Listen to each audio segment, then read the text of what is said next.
Hello there, and welcome back to War Thunder. So what you're seeing in the background is the KPz Prototyp PT-16-T14 mod, and in English KPz Prototyp PT-16/T14 mod.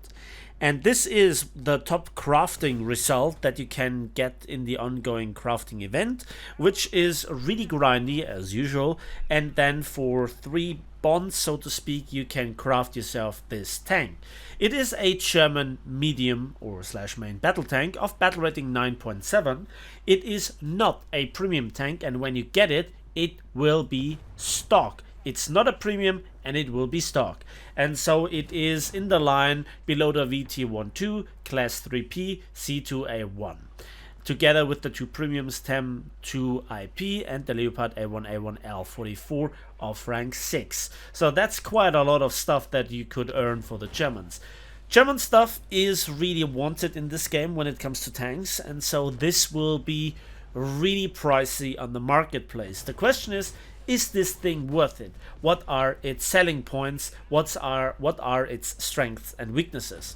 So it's a really weird hybrid basically. It's a Leopard 2K hull, so to speak, with a turret that looks like the one from the 2A4, but the front looks a bit more like the M48 Super, and the performance overall reminds me a bit more of the KPz 70. So a lot of good things from a lot of good tanks, minus the M48 Super, but it is really fast. It has a horsepower to ton ratio that approaches 30. This thing hauls ass. There is a lot of grunt in the engine and you feel that, and that is refreshing. This is what I expected back in the days from the Leopard 1, and then it was this slow lumbering beast that got one shot.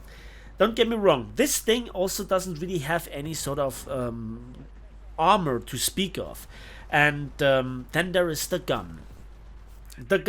And this is the gameplay that I want to show you. Look at how this just zooms across the battlefield. Okay, let's talk about the weapon system first. What we have here is the 120mm Rheinmetall 120 L44 smoothbore gun, 41 rounds of ammunition, and this thing has an autoloader, and not just any old autoloader, but one that reloads every 4 seconds. At battle rating 9.7, and you have 9 shells in the ready rack, 1 in the breech, so that's 10. That's quite a bit. You have 4 crew members, 3 are in the turret, and that allows you to shoot 3 different shell types. We have the DM12 normal heat FS, that is your stock round. As a tier 1 modification, the DM13 with up to 393mm of penetration, and then as a tier 4 modification, the DM23. There is one more factor that you kind of don't see here because this tank doesn't have it, and that is it lacks thermal imaging. But that's kind of fine by me. I despise night battles anyway, and I like the beauty of War Thunder, and I didn't invest my money in a 4K setup to then just look at the pixely 50 Shades of Grey wannabe knockoff thingy that is top tier. This is probably the most fun tank that I have played in quite a while when it comes to new tanks. I like this tank. The 4-second reload is just really spicy and I absolutely love it. So far in this battle not a lot of has happened, but please remember the speed that we gotten into this position with. That is the key. On large maps this tank is it, right? Look here, the 4-second reload. There is one. The second one, well, that was bad aim by me. But at the end, we pump out more shells. So if I would have not been that nervous, sorry about the chat, if I would not have been that nervous, that would have been 2 kills easily. That was just my incompetence at aiming. And wow, that guy is fast. Oops, bit of miss aim. But we get a second chance after 4 seconds. We get the driver. And yeah, top tier, you know, you have a little bit of bad internet connection, a lag spike, whatever, and you just don't hit the 1 pixel that you need to hit, or the shrapnel is just not right. That is why this tank feels not punishing like a lot of other tanks. It can make up for it with a second shot. And yeah, there are a lot of tanks that have high rate of fire, you know, but this is a proper gun. This feels like a punchy gun. From the front, yeah, versus some Soviet tanks, you have your problems, but at the end of the day, you can just get those punchy shells into the side, and you can still snipe for weak spots. You have a laser rangefinder, and this is also a skin that I bought. Beautiful, just beautiful. So to really work ridgelines, to reposition, that's the key of this tank. That is what makes it strong, and it really doesn't feel as sluggish as, I'm sorry to say this, the 2A4, 2A5, 2A6. They feel just a little bit too heavy. They seem to have too much traction. Yeah, and this is where I am out of ammunition. The irony, that tank stopped in the open, broadside on, and I had nothing to shoot. So to work around this autoloader, in many situations it doesn't really matter because you have enough time to reload, or you don't get that many shots off before you get killed. But really, I gotta tell you, this thing was fun. I played it for a couple of battles, I managed to get this one, and I thought that I get the message out there. It's really the speed in a straight line, the cross-country speed that makes it really satisfying.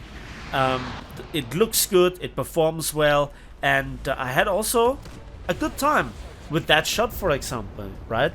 And we follow it up, and that's another double kill every 4 seconds. You can beat the reload of certain tanks that you wouldn't be able to beat with the 2A4 to 2A6. But here is the question, and this is something that I want to highlight. Let's talk about the marketplace. This is a crafting event, and a lot of people really think about what they have seen in the past, the previous crafting events. They were always grindy, and if you do it right, you can gain silver lines, gaijin coins on the marketplace, and by selling extra stuff, or if you don't really are in the crafting, and that's nice to get a few more gaijin coins, but a lot of people want the big money, so they invest in this or the F5, and that really drives the prices high for stuff on the marketplace at the start. Then it falls off close to the minimum, and right before the end, it then goes up again a little bit. But here we have the case that the tank itself might look like an investment, right?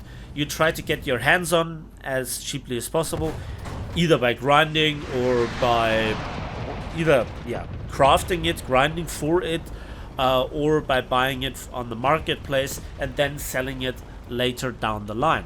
But if many people think like this, then there will be a lot of offers for this tank. And again, I think that the price is not just bound to the performance, which again is excellent. It is down to how much people value it. Now, first of all, as a collector, yes, you must have it. As a German Kruppstahlobu, Wearabu, whatever you want to call yourself, as a fan of German technology in this game, yeah, there are more such people than for, let's say, China at the moment, as far as I can tell. So what I try to say is, this is seen as a big investment for many people, and therefore there is a good chance that you can get your hands on this tank for a quote-unquote reasonable price, under 60 gaijin coin. But again, then you have no premium status and this thing will be stock. What you see is the fully upgraded performance. Now, I'm a bit stationary, but again, go back to the start of this battle and then just look at how this thing goes across country. It's up to 10-15 kilometers per hour more than a comparable tank. So I got knocked out here, and this is where I usually then end the scene for this battle. But here I respawn for your pleasure, and I do this actually in the Leopard A1A1 L44 just as a comparison, so that you can see how quick it is, right? How fast it is in comparison. And oh my god, is it slow. After 12 kills and a cap that I got before I started showing you the scene, we are in this machine, and nobody would say that this tank is a slow tank. No, it is not. But in comparison to the said prototype tank, the L44 just feels slow and sluggish in its handling. As I said, it feels like the tank that I'm talking here about is the perfect hybrid.